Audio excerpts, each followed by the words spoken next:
Hey guys, warm welcome to all of फरास्ट academy. और हम पढ़ रहे हैं क्लास 10 साइंस का चैप्टर नंबर 13 विद्युत धारा के चुंबकीय प्रभाव। और आज है जिसका लेक्चर नंबर 9। और आज के इस लेक्चर में हम करने वाले इस चैप्टर के पाठनिहित क्वेश्चन आंसर। तो स्टार्ट करते हैं बेटा पहले क्वेश्चन से। तो पहला क्वेश्चन क्या है उसको देखते हैं।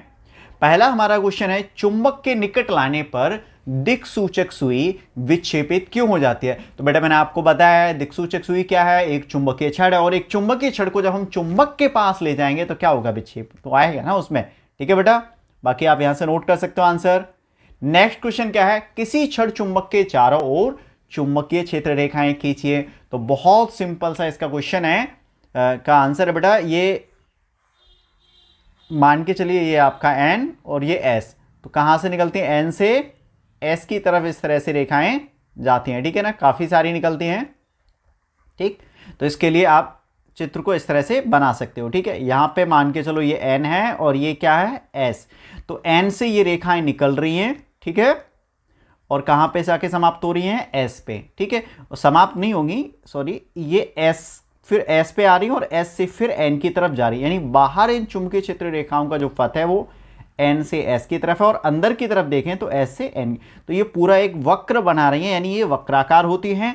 दूसरा, ये कहीं समाप्त नहीं होती है जैसे हमारी विद्युत क्षेत्र रेखाएं हो जाती हैं प्लस माइनस पे। ठीक है, ऐसा नहीं होता इनमें। और एक चीज और यहां पे आपको देखने को मिल रही है कि ये जो ध्रुवों पर है चुंबकीय क्षेत्र रेखाओं की संख्या बहुत ज्यादा है। इसका मतलब यह है कि ध्रुवों पर चुंबकीय क्षेत्र प्रबल होता है। कैसा होता है बेटा, प्रबल होता है ध्रुवों पर चुंबकीय क्षेत्र। नेक्स्ट, यहां पे अपने को एक चीज दिख रही है, पूरा वक्राकार पथ बन रहा है। ये रेखाएं कहीं भी एक दूसरे को, कोई भी रेखा बेटा नहीं काट रही है एक दूसरे को। कोई काट रही है, कोई नहीं काट रही है ना। अगर ये रेखाएं काटती तो क्या, देखो इसकी डेफिनेशन हमने पढ़ी थी कि स्पर्श रेखा की, है ना। इसकी डेफिनेशन क्या थी, किसी चुंबक के चारों ओर पाई जाने वाली वे निष्कोण काल्पनिक वक्र रेखाएं जिनके बिंदु पर, मतलब जिनके किसी बिंदु पर अगर हम किसी जगह पर अगर स्पर्श रेखा खींचते हैं तो अपने को चुंबकीय क्षेत्र की दिशा मिलती है। अब मान लो यहाँ पे स्पर्श रेखा खींचेंगे तो इधर, और ये खींचेंगे तो कुल मिला के एक ही बिंदु पर इस लाइन के हिसाब से, इस लाइन के हिसाब से खींचे तो दो रेखाएं मिलेंगी ना, चुंबकीय क्षेत्र की दो दिशाएं होंगी, वो पॉसिबल ही नहीं है। ठीक है, तो ये हमें याद रखना है। बाकी इन पर क्वेश्चन अपने को मिलते ही मिलते हैं और आगे भी इन पर क्वेश्चन हमें दे रखा है। तो चुंबकीय क्षेत्र रेखाओं के गुणों की सूची बनाई, अभी मैंने आपको बताया ही। ठीक है, और यहाँ पे ये गुण दे रखे हैं, वही है सब, आप नोट कर सकते हैं। ठीक है, प्रबल होता है, ठीक है, कहाँ पर, चुंबकीय ध्रुवों के पास चुंबकीय क्षेत्र प्रबल होता है और बीच में कमजोर होता है। चुंबकीय क्षेत्र रेखाएं कहाँ से निकलती हैं, किधर जाती हैं। ठीक है, ये अंदर बाहर दोनों का आपको ध्यान रखना है। बाकी एक दूसरे को कभी कहीं काटती हैं और दूरियां भी इनमें बराबर ही रहती हैं। ठीक है, नेक्स्ट, दो चुंबकीय क्षेत्र रेखाएं परस्पर एक दूसरे को प्रतिच्छेदित क्यों नहीं करती, अभी मैंने आपको बताया है बेटा। ठीक है, तो क्वेश्चन आते हैं अपन नेक्स्ट पे। तो नेक्स्ट क्वेश्चन क्या है, मेज के तल में पड़े तार के वृत्ताकार पास पर विचार कीजिए। मान लीजिए इस पास में दक्षिणावर्त विद्युत धारा प्रवाहित हो रही है, तो दक्षिणस्थ अंगुष्ठ के नियम को लागू करके पास के भीतर तथा बाहर चुंबकीय क्षेत्र की दिशा बतानी। तो आप देख रहे हो, देखो इस तरह से अगर आप पकड़ोगे तो पास के भीतर और बाहर अगर आप चुंबकीय क्षेत्र की दिशा बताओगे तो दक्षिण हस्त अंगुष्ठ का नियम, यानी दाएं हाथ के अंगूठे का नियम से आप इसको बड़े आसानी से समझ सकते हो। तो पास के भीतर क्या होता है, लंबवत अंदर की तरफ होती है और पास के बाहर ऊपर की ओर होती है। ठीक है, ये बहुत ही सिंपल सा है, यहाँ पे आप देख सकते हो। ठीक, बाकी आंसर ये है, यदि दाहिने हाथ की उंगलियों तार के ऊपर इस प्रकार लपेट जाए कि अंगूठा तार में प्रवाही धारा की दिशा है, तब उंगलियों के मुड़ने की दिशा चुंबकीय क्षेत्र की दिशा को प्रदर्शित करती है। ये तो हो गया आपके दाहिने हाथ के नियम। ठीक है, दाएं हाथ के अंगुष्ठ का नियम हो गया। अब पास के अंदर चुंबकीय क्षेत्र जो मेज के तल के लंबवत तथा ऊर्ध्वाधर किधर होता है, नीचे की तरफ होगा। ठीक है, और पास के बाहर किधर होगा, बाहर की तरफ होगा। तो ये आपको ध्यान रखना है। ठीक है, ये अच्छा क्वेश्चन है बेटा, आ जाता है एग्जाम में। ठीक, नेक्स्ट क्वेश्चन की तरफ बढ़ते हैं अपन। किसी दिए गए क्षेत्र में चुंबकीय क्षेत्र एक समान है। ठीक है, तो इसे निरूपित करने के लिए आरेख खींचिए। अब क्वेश्चन अपने को समझ आ गया है, तो कुल मिला के हमसे ये कह रहा है भाई चुंबकीय क्षेत्र एक समान है, इसको किस तरह से बताएंगे। तो देखो इसके दो तरीके, एक तो आप इस तरह से सीधी सीधी समान दूरियों पर लाइनें खींचते हैं तो ये एक समान चुंबकीय क्षेत्र हो जाएगा। ठीक है, या फिर आप परिनालिका वाला चित्र बना सकते हैं, क्योंकि परिनालिका के अंदर चुंबकीय क्षेत्र एक समान रहता है सभी बिंदुओं पर। ठीक है, ये आप कर सकते हैं। ठीक है, और आप यहाँ पे लिख भी सकते हैं। तो नेक्स्ट क्वेश्चन की तरफ आप बढ़ते हैं बेटा। नेक्स्ट क्वेश्चन जो है, सही विकल्प अपने को चुनना है। किसी विद्युत धारावाही सीधी लंबी परिनालिका के भीतर चुंबकीय क्षेत्र शून्य होता है? नहीं। इसके सिरे की ओर जाने पर घटता है? नहीं। इसके सिरे की ओर जाने पर बढ़ता है? नहीं। सभी बिंदुओं पर समान होता है, ठीक है ना, अभी तो पढ़ाई था। नेक्स्ट, किसी प्रोटॉन का निम्नलिखित में से कौन सा गुण किसी चुंबकीय क्षेत्र में मुक्त गति करते समय परिवर्तित हो जाता है? तो भैया दो चीजें हैं, वेग और संवेग। क्लियर? अब आते हैं नेक्स्ट क्वेश्चन की तरफ बेटा। तो अगला जो क्वेश्चन है वो है पाठ्य पुस्तक के क्रियाकलाप 13.7 में हमारे विचार से छड़ AB का विस्थापन किस प्रकार होगा यदि हम छड़ AB में प्रवाहित विद्युत धारा में वृद्धि हो जाए या कर दें? तो भैया देखो, एक फॉर्मूला है, मैं साथ के साथ इसका आंसर बता देता हूं। F बराबर I/VL। देखो, बल किस पे निर्भर कर रहा है? धारा, चुंबकीय क्षेत्र और लंबाई। अब देखो, पहला क्या कह रहा है? विद्युत धारा में वृद्धि हो जाए तो भैया बल बढ़ेगा। अधिक प्रबल लाल चुंबक का प्रयोग किया जाए तो भी बल बढ़ेगा, चुंबकीय क्षेत्र बढ़ रहा है तो। लंबाई में वृद्धि कर दी जाए तो भी बल बढ़ेगा। तो इसका मतलब सभी कंडीशंस में यहां पे विस्थापन जो है छड़ में ज्यादा होगा। ठीक, नेक्स्ट इसका आंसर है, आप नोट कर सकते हैं। पश्चिम की ओर प्रक्षेपित कोई धनावेशित कण यानी अल्फा कण किसी चुंबकीय क्षेत्र द्वारा उत्तर की ओर विक्षेपित हो जाता है तो चुंबकीय क्षेत्र की दिशा क्या होगी? देखो, ये हो गया ईस्ट, ये आपका है वेस्ट, ये है नॉर्थ और ये है साउथ। अब कोई पूरब से आ रहा है पश्चिम की तरफ और अल्फा कण है धनावेशित कण, तो विद्युत धारा की दिशा भी इधर ही होगी।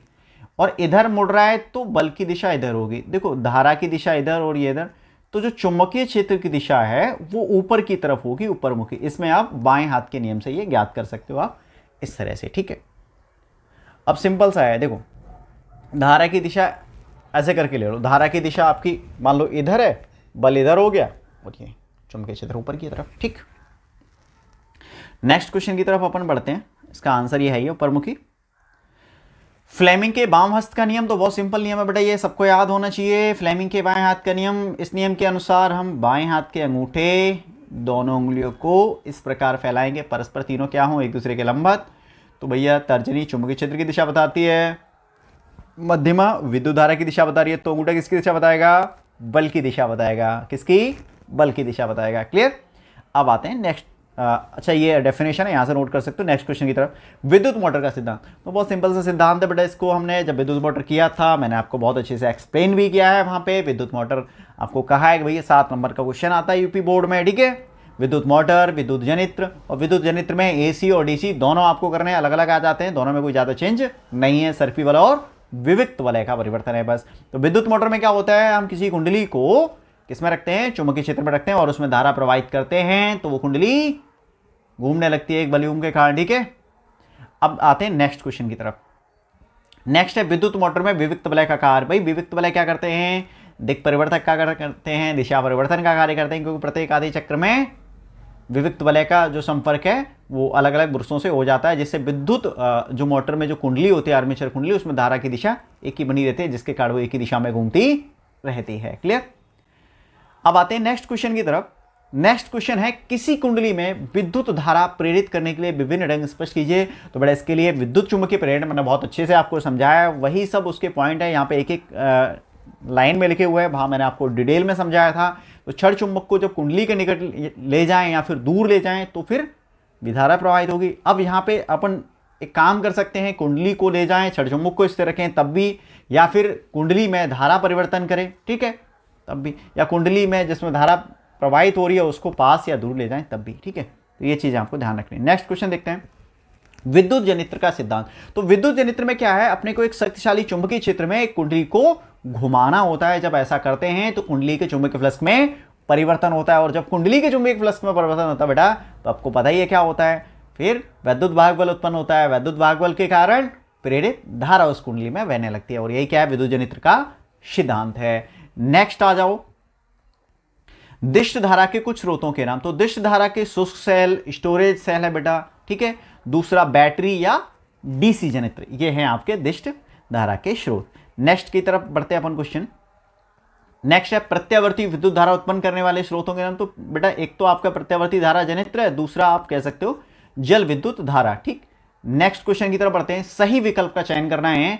तांबे के तार की एक आयताकार कुंडली है, किसी चुंबकीय क्षेत्र में घूर्णी गति कर रही है, घूम रही है, तो इस कुंडली में विद्युत धारा की दिशा कितने परिभ्रमण के पश्चात बदलेगी? 2, 1, आधे, चौथाई? फटाफट बताओ। हाँ, आधे के बाद। क्लियर?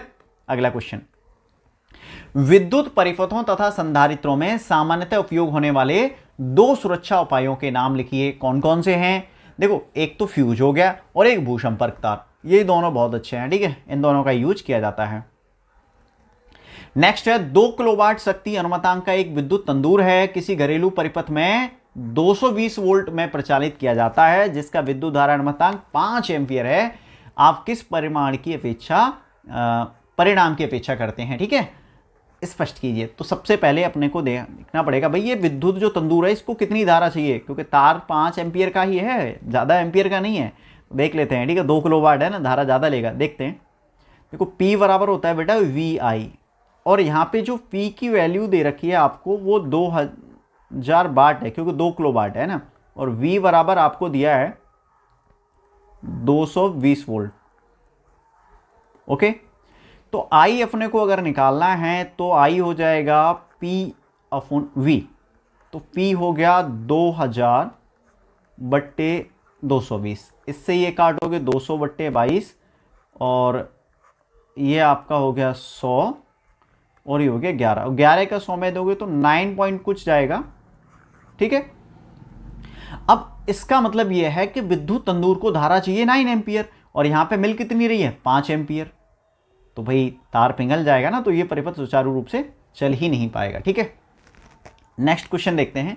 घरेलू विद्युत परिपथ में अतिभारण से बचाव के लिए क्या सावधानियां बरतनी चाहिए? तो इसके लिए कई सारी चीजें अपने को देखनी होती हैं। जैसे मान के चलिए आप, पहला तो आप देख लीजिए कि जो परिपथ है उसको विभिन्न भागों में अपने को बांटना है, श्रेणी क्रम में नहीं लेना है, समांतर क्रम में रखते ही रखते हैं। ठीक है, और संधारित्र का फ्यूज तो होना ही चाहिए, प्रत्येक जो भी है उसमें फ्यूज लगा होना चाहिए। ठीक है, विद्युत प्रवाह के प्रयुक्त किए जाने वाले जो तारे हैं वो अच्छे प्रतिरोधन पदार्थ से ढकी रहनी चाहिए, जिससे कि गर्म होने पर वो पिंग लेना। दूसरा है उच्च शक्ति प्राप्त करने वाले उपकरण, फ्रिज है, एयर कंडीशन, वाटर हीटर है, प्रेस आदि का एक साथ प्रयोग नहीं करना चाहिए। एक साथ प्रयोग करेंगे तो भाई उनको तो ज़्यादा एम्पियर में करंट चाहिए, तो भाई अतिभारण तो होगा ही होगा, सिंपल सी बात है। और एक ही सॉकेट से अपने को कई सारे चीज़ों का प्रयोग नहीं करना चाहिए। ठीक है बेटा, तो आज के इस वीडियो में अपन यही क्वेश्चन करने वाले थे। पाटन क्वेश्चन अपने कंप्लीट हो चुके हैं। अब अभ्यास प्रश्न अपन नेक्स्ट वीडियो में करेंगे। अगर आपको इस वीडियो से रिलेटेड कोई भी डाउट है तो आप कमेंट बॉक्स में कमेंट कर सकते हैं। बाकी मिलते हैं नेक्स्ट वीडियो में, तब तक के लिए बाय बाय।